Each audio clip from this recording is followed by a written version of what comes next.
Now question number 4. If 26 by 9 is equal to 2 whole number box by 9, which number should be in the box? This is the question, and options are option first is 7, option second is 8, option third is 8 whole number 1 by 4, and option 4 is 7 whole number 1 by 4.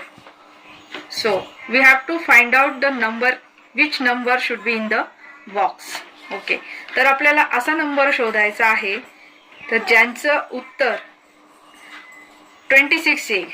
Okay, आता बघा कसं करायचं.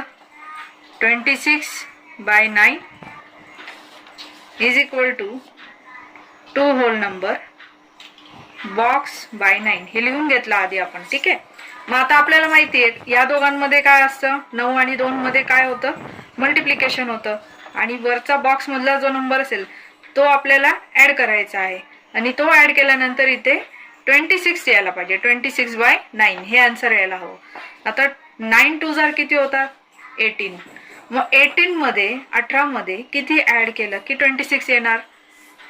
18 आणि 6, option first try करू. 18 आणि 7 किती होतात, 25, म्हणून हे ऑप्शन येणार नाही. पण 18 आणि 8 किती होतात, 26, म्हणजेच आपलं ऑप्शन काय आलं, आन्सर 8, ऑप्शन नंबर 2. ओके, म्हणजे 9 दुनी 18 अधिक 8 बरोबर 26 भागिले 9. असेच आपण फ्रॅक्शनचे अजून काही उदाहरणं बघणार आहोत पुढच्या व्हिडिओमध्ये. व्हिडिओ आवडल्यास चॅनलला लाईक करा, शेअर करा, सबस्क्राईब करा.